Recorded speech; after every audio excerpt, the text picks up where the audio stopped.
मित्र नमस्कार. मी सुरेश कुलकर्णी. आपण बघत आहात सूरसुरी झाले. मित्र, आत्मनिवेदन या माझ्या मागच्या व्हिडिओमध्ये जे काही आपण ऐकलं ते समग्र डॉक्टर पारनेरकर या खंड 7मधील साधारणपणे 16 मार्च 56 ते 5 जून 56पर्यंत जे काही आत्मनिवेदनं त्यात छापलेली आहेत त्यातला काही भाग आपल्या ऐकावा लागला आहे. डॉक्टर पारनेरकर स्वतः श्री गणपतीचे उपासक होते, जे स्वतःशी प्रामाणिक राहून ईश्वराशी कसा संवाद साधायचा त्याचे काही नमुने आपल्याला या ठिकाणी दिसले. तेव्हा एक आणखी लक्षात आलं असेल की संबोधन करताना गणरायांना देवा गणराया, देवादिदेवा गजानना, गौरीनंदा, गणपते, अनंत ब्रह्मांड नायका, धुंडीराजा, परमात्मन पूर्णपुरुषा गजानना, भक्त काम कल्पद्रुमा, वक्रतुंडा गजानना, दयानिधे वगैरे, करुणा सिंधू इत्यादी संबोधन गणेशाला उद्देशून प्रत्येक वेळी केलेली आहे. आपल्या एक लक्षात आलं असेल, प्रत्येक वेळी हे संबोधन ज्यावेळेस पुकारलं गेलं त्यावेळेस तिथून ते नवीन निवेदन सुरू झालेलं. एकत्रित काही 2-2, 3-3 निवेदनं या ठिकाणी आपण घेतलेली होती. यात महत्त्वाचं आपल्याला एक लक्षात येईल की आपण आपल्या अडीअडचणी जे आपल्याकडून होत नाही अशा गोष्टी ईश्वराजवळ सांगत असतो. आपल्याला आता लक्षात येईल की यामध्ये परमपूज्य भाऊंनी अगदी सामान्य माणसाप्रमाणे देवाजवळ जशा अनेक सांसारिक अडचणी, दुःख, समस्या मांडून कृपेची अपेक्षा आपण करतो, तद्वतच अगदी सामान्य किरकोळ वाटणाऱ्या, लहानसहान आपल्याला वाटणाऱ्या अशा बाबी आपण निवेदन करत असतो. तशाही प्रकारचं देखील निवेदन यात आढळतं. उदाहरणार्थ, मला पायाला जोडा चावला आहे, बूट घालून गावी जाणे सुखद कर, गावी तर जाणं आहेच, आर्थिक विवंचना दूर कर, प्रकृती अस्वास्थ्य, चिंता, कर्मफळे नष्ट कर, किंवा मुलांना कोणाला बरं नसेल त्यांना बरं कर, माझ्या मागे सगळ्यांची काळजी घे प्रवासाला गेल्यावर. हे सगळं आपल्याला सामान्य वाटतं, पण तरी गुरूंना ते का म्हणावंसं वाटलं? आता आपल्यापैकी काहींना असं वाटतं ह्या काय सांगायसारख्या गोष्टी आहेत, ज्या गोष्टी आपल्या हातातल्या आहेत त्या आपण करू शकतो त्या कराव्या. आमचं तसं नाही बा, आम्ही कसं 2 हात 1 मस्तक बस. तेव्हा सांसारिकाला, जगणाऱ्याला मन आहे पण इच्छा कसलीच निर्माण होत नाही. असं कधी आहे का? खाणं पिणं, खेळणं, बोलणं, यश संपादन करणं इत्यादी मनामध्ये अनेक इच्छा निर्माण होणारच आणि त्यांची पूर्तता करण्याची धडपड कुठल्याही प्रकारे करावी लागणारच. म्हणजे ज्या वासना निर्माण होतात त्या वासनापूर्तीची करावयाची जी धडपड असते, हा जगण्यातील एक प्रकारे पुरुषार्थच नव्हे काय. जगणे आणि मनासारखे जगणे ह्यासाठी कुठल्याही स्वरूपात आपल्या स्वतःच्या सहकार्याव्यतिरिक्त इतरांच्या सहाय्याची गरज भासते. अगदी ईश्वरी अस्तित्व न मानणाऱ्या नास्तिकाला शिवाय, त्यालासुद्धा याशिवाय असणारं जे काही अस्तित्व आहे त्याची जाणीव आणि गरज असते. तेही न कळत का होईना प्रपंचाचा परमार्थ करीत असतात.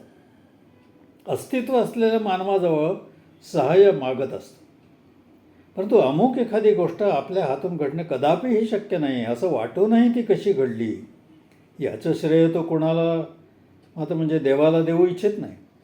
व त्याच्या आस्तिक मित्रानं त्याच्यासाठी समजा देवाजवळ प्रार्थना केली आणि त्याचं काम झालं, त्याचं घडून आलं, आत्मविश्वासपूर्वक सांगितल्यावरही त्याचा विश्वास बसलत नाही. तेव्हा या दांभिकपणामुळे मनात कुजबूज असू नये, म्हणजे वाटत असू नये, घडल्या घटनेबद्दल आश्चर्य वाटूनसुद्धा आपण उघडं पडू नये म्हणून कदाचित निसर्ग, नशीब अशी इत्यादी कारणं सांगू लागले. तेव्हा आपले स्वतःचे अस्तित्व, जिवंतपण याला मात्र तो नाकारू शकत नाही. तर असो, अशांचा विचार, त्यांचा अप्रामाणिकपणा जरा बाजूला ठेवून आस्तिक म्हणवणाऱ्या सामान्यांच्या, स्वतःशी प्रामाणिक असणाऱ्यांचा विचार करता एक गोष्ट आवश्यक नमूद करावीशी वाटते की चमत्कारावर सर जग चालत नसलं तरी चमत्कार घडतच नाही असं नाही. तेव्हा आपल्या हातात नसलेल्या घडून येणाऱ्या गोष्टींसाठी सुद्धा ज्या कुठल्याही शक्तीला मानलं जातं, ज्यावर श्रद्धा निष्ठा पोचली गेली असेल, त्या शक्तीची उपासना, प्रार्थना, प्रयत्नासह यशासाठी आवश्यक ठरते. तेव्हा अशा यशप्राप्तीत दैव, नशीब, निसर्ग, अज्ञात शक्ती इत्यादी प्रकारे ईश्वराचं नाव वगळून ते टाळून जे सांगितलं जातं ते आपल्या पुरोगामित्वाचा ठसा उमटवण्याचा प्रयत्न केला असं दिसतं. पण प्रवासास निघताना प्रवास सुखरूप व्हावा, काही गोष्टी विनासायास पार पडाव्या, हे देखील अशी अपेक्षा असते. म्हणून प्रार्थना, प्रयत्न, देवाजवळ कृतज्ञता काम झाल्यानंतर हेही अत्यंत आवश्यक आहे. आणि हे आवश्यक असताना केवळ प्रयत्नाला श्रेय देणं योग्य नसतं, कारण प्रयत्न करूनही सारं साध्य होतंच असं नाही हे दिसतं आपल्याला. तेव्हा बाहेर कामासाठी किंवा कुठेही जाताना सांगून जाणं, काम झाल्यावरती आल्यावर कृतज्ञता भाव व्यक्त करणं, हा आस्तिक्य भाव हे मानवचंच लक्षण आहे.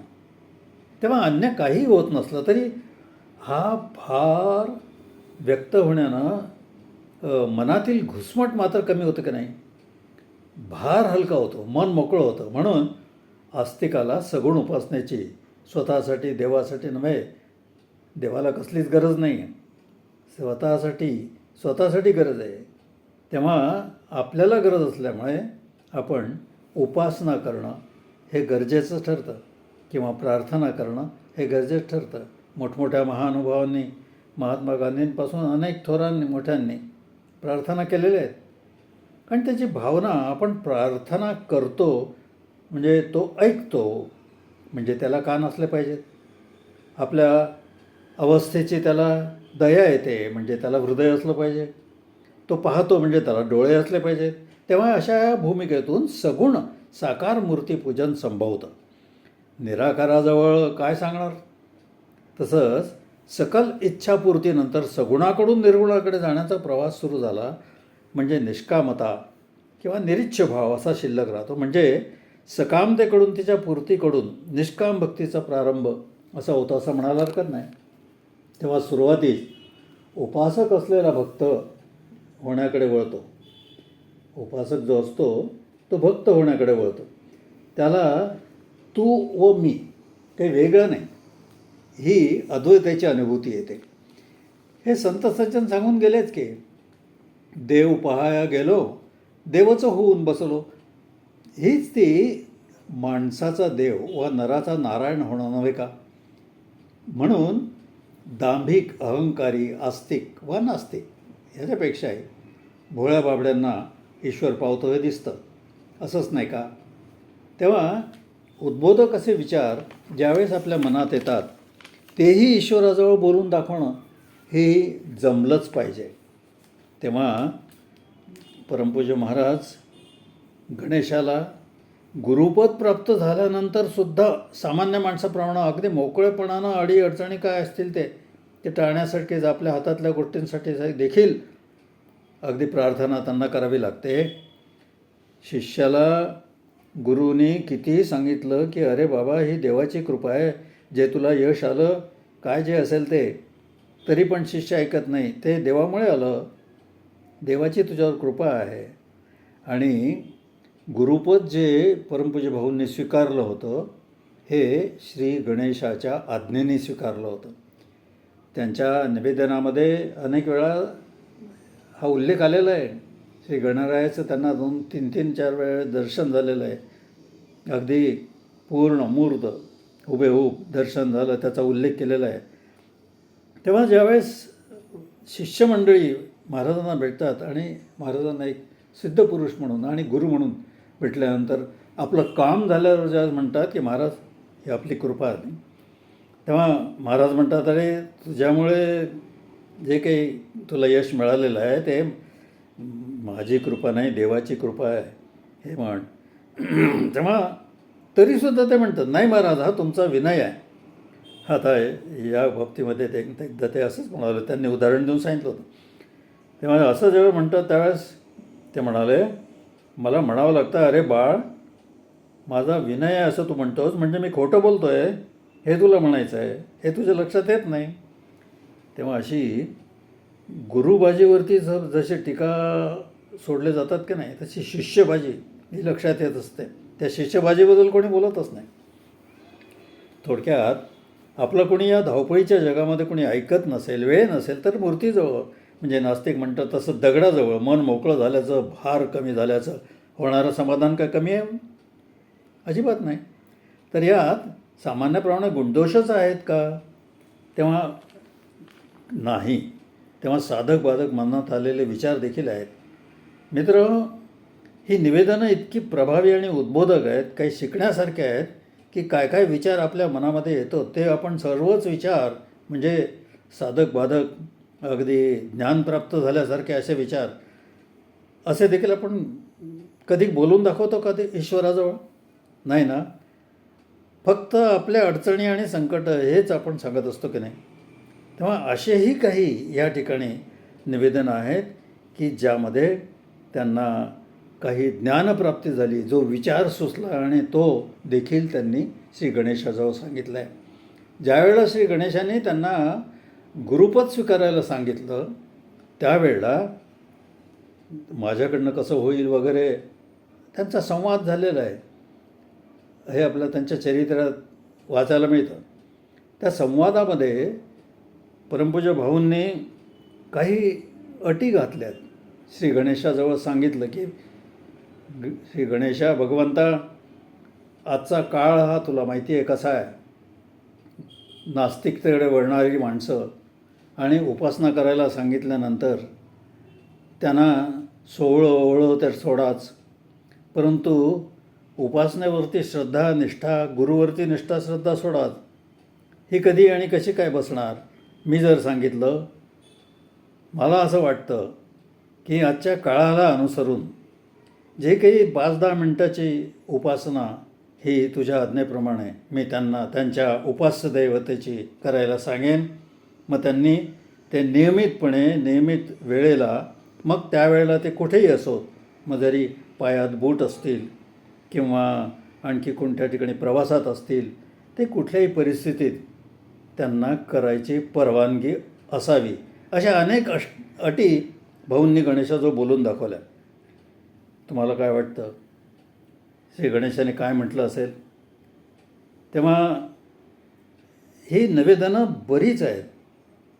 मला तर वाटतं की त्या प्रत्येक निवेदनाचा एक एक शॉर्ट असा व्हिडिओ तयार करावा. बघूया, जमलं तर तसं करू. ते आपल्याला पूर्ण एक 2-2, 3-3 मिनटाचं जे काही असेल ते ऐकायला सोपं पण जाईल.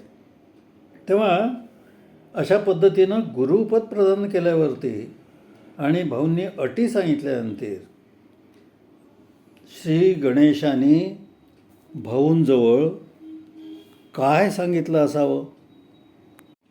आपण उपासना हा शब्द ऐकला आणि भक्ती हाही शब्द आपल्याला ठाऊक आहे.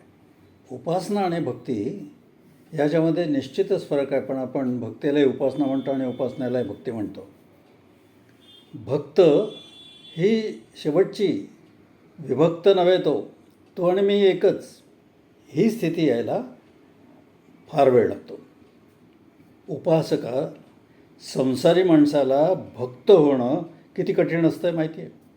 आपल्यासमोर संत ज्ञानेश्वर, संत तुकाराम, सारे अनेक संसारी संतांची उदाहरणं डोळ्यासमोर आहेत आणि काय त्रास त्यांना सहन करावा लागला माहिती आहे. तेव्हा आजच्या काळामध्ये आपल्यासारख्या संसारी माणसाला अशी स्थिती आल्यास आपण सावरू शकू? तेव्हा भक्त होण्याची गरज नाही आहे. उपासक आणि उपासकामधून भक्ती करा. आणि या भक्तीच्या नादी लागून या काळामध्ये ज्यावेळेस काही अशी उदाहरणं दिसत आहेत की संसाराचं वाटोळं करत आहे, संसाराकडे लक्ष नाही आहे आणि प्रपंच हाच परमार्थ याचा विसर पडून परमार्थाकडे धाव घेतली जाते. परमार्थ काय हे न कळताना सुद्धा. तेव्हा भाऊंचा विचार, त्यांचं ज्ञान, त्यांचं चिंतन, त्यांचा अभ्यास ह्या सगळ्या गोष्टी बघून श्री गणेशाने त्यांना गुरुपद दिलं. त्यावेळेला श्री गणेश त्यांना काय म्हणाले, ऐका. ऐका परमपूज्य भाऊंशी श्री गणेशाचा संवाद. भक्तीचे फुलविले मळे, संसारी बागा सुकल्या. काय लक्षात या ना. भक्तीचे फुलविले मळे, संसारी बागा सुकल्या. तू जनात जाऊन सांग आता, काय हवे ते मजला. तू जनात जाऊन सांग आता, काय हवे ते मजला. तुझ समान दिसे कोणी ना अन्य. हो हो तव अटी असती मज मान्य. तू असता दुजे काय हवे रे मजला. तू जनात जाऊन सांग आता, काय हवे ते मजला. चिंतनी तुला मी पाहिले, अभ्यासी तुझ मी जाणिले. अधिकार यास्तव दिधला हा तुझला. तू जनात जाऊन सांग आता, काय हवे ते मजला. ही स्थिती पाहुनी जीव कसा कळवळे. तू फुलवी आता संसाराचे मळे. चिंता माझ्या मिटल्या आता, जीव होई मोकळा. तू जनात जाऊन सांग आता, काय हवे ते मजला. अरे मी तुझला नका ओळखिले. तुझ मध्ये येऊनी तुला मी मिळे. बोलेन मी तव मुखी संतोष होई मला. तू जनात जाऊनी सांग आता, काय हवे ते मजला. भक्तीचे फुलविले मळे, संसारी बागा सुकल्या. तू जनात जाऊन सांग आता, काय हवे ते मजला. आपल्याला आवडलं असल्यास लाईक, चॅनलला सबस्क्राईब आणि आपल्या मित्रपरिवारात शेअर करायला विसरू नका. ही नम्र विनंती.